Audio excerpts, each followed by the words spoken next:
Hello money nine. एक सवाल आया है आरके फोर्जिंग पर। अमरनाथ सिंह साहब के पास ये सवाल है।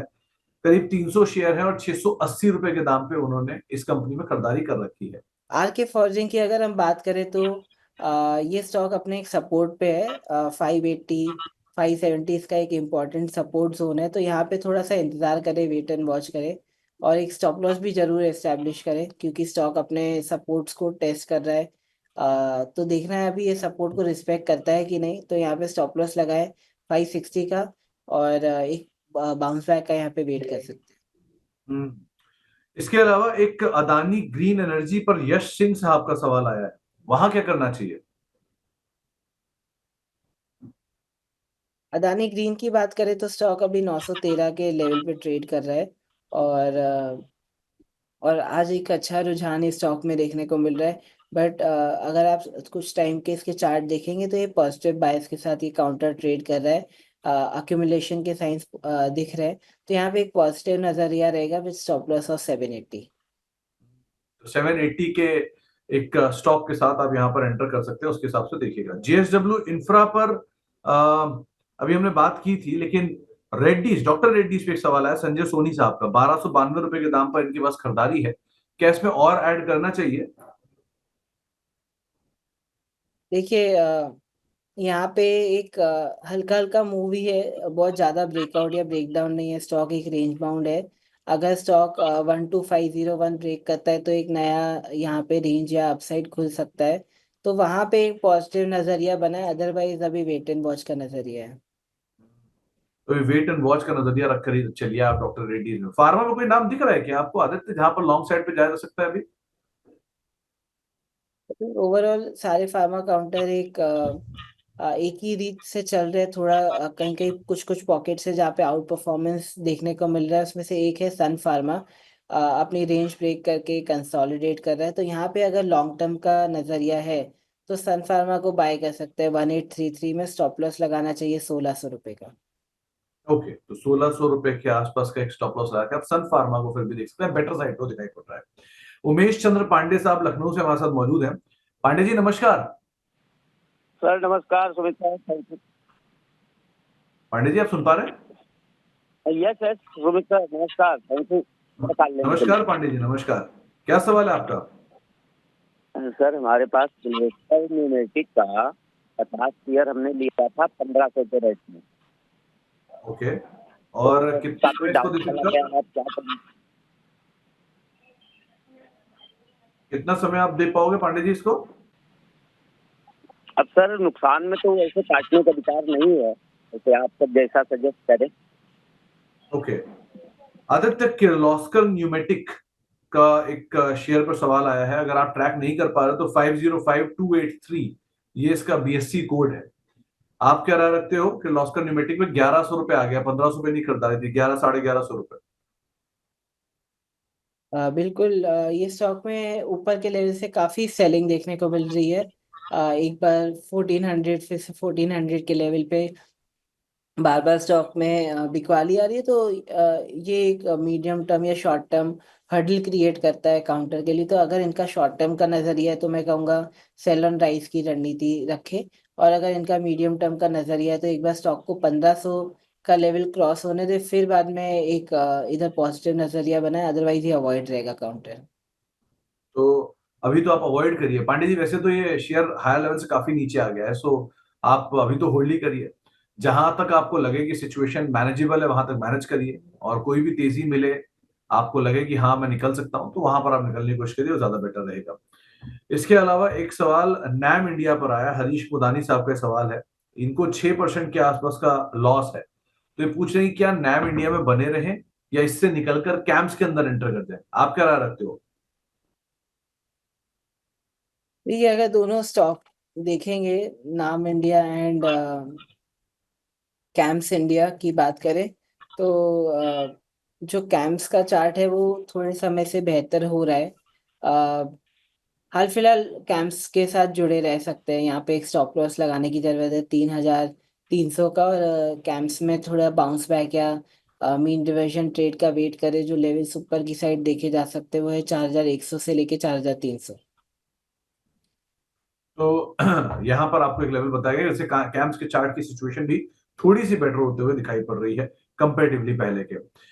इसके अलावा एक सवाल आया है अदानी पोर्ट के ऊपर, ये दोबारा एंट्री करने की इच्छा या फिर नई एंट्री करने की इच्छा रख रहे हैं। आज स्टार परफॉर्मर भी है, 4% की तेजी भी है इसमें, करना क्या चाहिए इसमें?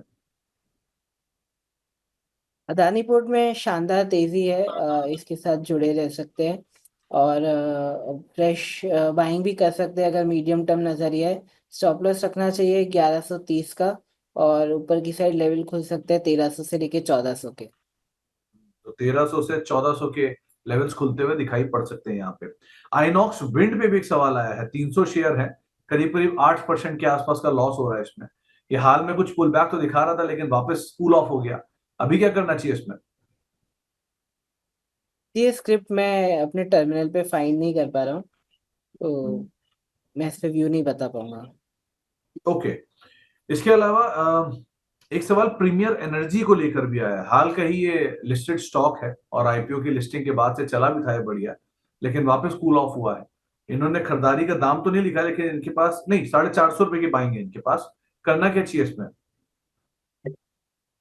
प्रीमियर एनर्जी में एक बाय ऑन डिप्स की रणनीति रख सकते हैं, ऑल्दो बहुत ज़्यादा इधर उम्मीद नहीं रखनी चाहिए क्योंकि ये सेक्टर काफ़ी वॉलेटिलिटी के थ्रू जा रहा है, या हायर लेवल्स पे सेलिंग प्रेशर देखने को मिल जाता है अक्सर। तो यहाँ पे एक छोटा मोटा न्यूट्रल टू पॉजिटिव स्टैंस बनाया जा सकता है। तो ओवरऑल एक मीन रिवर्शन ट्रेड का एक कैंडिडेट है, उस हिसाब से थोड़ा न्यूट्रल टू बुलिश स्टैंस यहाँ पे बन रहा है। ओके, तो न्यूट्रल स्टांस के हिसाब से न्यूट्रल टू पॉजिटिव साइड पे आप इसको देख सकते हैं। एक यूनियन बैंक को लेकर सवाल आया है, करीब 160 रुपए के भाव पर खरीदारी है और 1 साल का नजरिया है। आप कैसे देख रहे हो पीएसयू बैंकिंग बास्केट को या यूनियन बैंक को? यूनियन बैंक में पॉजिटिव नज़रिया है, यहाँ पे पीएसयू बैंकिंग में अच्छे डेवलपमेंट्स हो रहे हैं और ये स्टॉक भी अटेम्प्ट कर रहा है ब्रेकआउट देने के लिए। तो यहाँ पे एक पॉजिटिव नज़रिया रखे, स्टॉप लॉस है 110 का, और यहाँ पे तेजी का व्यू रहेगा। ओके, तो तेजी का व्यू लेकर आप यहाँ पर लॉन्ग साइड पे एटलीस्ट पोजीशंस को होल्ड कर सकते हैं। मोनिका जी के पास लुपिन के शेयर है, 1940 रुपए के दाम पर इन्होंने खरीदारी कर रखी है, क्या राय आप इसके ऊपर रखते हो? लुपिन में अगर आप देखेंगे तो आज स्टॉक में थोड़ी सी गिरावट है, बट ओवरऑल जो स्ट्रक्चर है उसका एक कंसोलिडेशन का ही है। ब्रेकआउट का वेट करें, यहाँ पे 2250 के ऊपर निकले तब एक तेजी का व्यू बना है, अदरवाइज यहाँ पे वेट एंड वॉच रहेगा व्यू। और अशोक कुमार गोगिया साहब पूछ रहे हैं, इन्होंने सेल ले रखा है steel authority of India limited, लेकिन नजरिया सिर्फ 2 महीने का है। दो मेटल में वैल्यू तो है, लेकिन लग रहा है कि 2 महीने में कुछ बदलाव आ पाएगा यहाँ पर? देखिए 2 महीने में आज के सिनेरियो में ऐसा हाल है कि न्यूज़ बेस सब कुछ काम हो गया है।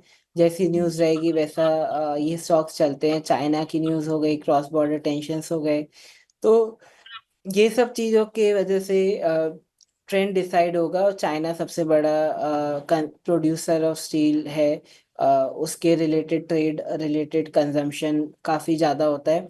तो वो जो न्यूज़ है उसको ट्रैक करना इम्पोर्टेंट है। तो 2 महीने का व्यू कंफर्म नहीं कह सकते, बट ओवरऑल ऐसा लग रहा है कि शॉर्ट टर्म में स्टॉक ने टेक्निकली अपनी रेंज को टेस्ट किया, अपसाइड रेंज को टेस्ट किया है जो है 115 से 120। तो ऐसा लगता है कि यहाँ पे एक तेजी का माहौल बन रहा है, अक्यूमुलेशन है नीचे, तो यहाँ पे तेजी का हाल फिलहाल व्यू बन रहा है। स्टॉप लॉस रखना चाहिए 100 रुपए का रिस्क मैनेजमेंट के लिए। ओके, हीरो मोटोकॉर्प मंजू तलवार जी के पास है 3971 के दाम पर। ये इथर के आईपीओ से लगा था कि इस शेयर में कुछ री रेटिंग की पॉसिबिलिटी आनी चाहिए, लेकिन हुआ नहीं बहुत मूव, और अब ऑटो सेल्स के नंबर्स भी हैं। क्या किया जाए यहाँ पर?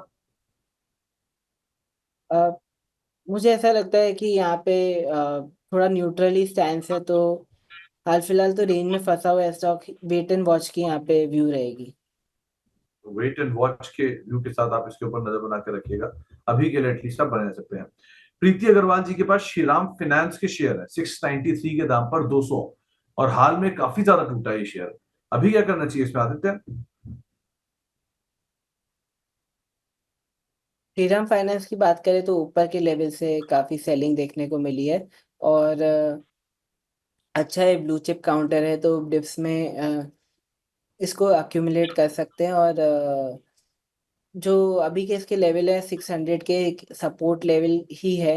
धीरे-धीरे स्टॉक को अक्यूमुलेट किया जा सकता है। अगर नज़रिया 3 से 6 महीना है, तो मुझे लगता है कि वापस अपने सपोर्ट को रिस्पेक्ट करके बाउंस बैक कर सकता है। तो ओवरऑल यहाँ पे बाय ऑन डिप्स की रणनीति रहेगी अगर मीडियम टर्म का नज़रिया है तो। कौशिक डे साहब पूछ रहे हैं कि ये सोना बीएलडब्ल्यू में फंसे हुए हैं, 502 रुपए के दाम पे इन्होंने खरीदारी कर रखी है। आप क्या राय रखते हो सोना बीएलडब्ल्यू को लेकर? देखिए रिसेंटली ये काउंटर में एक रिवर्सल चालू हो गया है तेजी की साइड। 370 तक ये स्टॉक करेक्ट हुआ था, अब धीरे धीरे ये अपने रिकवरी मोड में है। तो यहाँ पे कंटिन्यू रह सकते हैं। स्टॉप लॉस रखना चाहिए 400 रुपये का, और एक मीन रिवर्जन ट्रेड जो मंदी का ओवरसोल्ड लेवल था वहाँ से एक मीन रिवर्जन ट्रेड चालू है। तो यहाँ पे बायस न्यूट्रल टू पॉजिटिव रहेगा। Neutral to positive. और लास्टली एक बार जरा टाइटन और देखिए, यहाँ पर क्या करना चाहिए। एक सवाल टाइटन को लेकर भी आया है सूरज जी का। 3330 रुपए के दाम पे इनकी खरीदारी है, अभी इसमें क्या करें ये? मुझे लगता है स्टॉक थोड़ा सा रेंज बाउंड है, और गोल्ड के चलते इस स्टॉक में काफ़ी वॉलेटिलिटी है। और बट ये ट्रेंड लाइन रेजिस्टेंस को फेस करेगा, तो यहाँ पे रेजिस्टेंस देखने को मिल सकता है। ओवरऑल मैं कहूँगा कि ये स्टॉक एक रेंज में फंसा हुआ है, तो यहाँ पे एक न्यूट्रल स्टैंस रहेगा।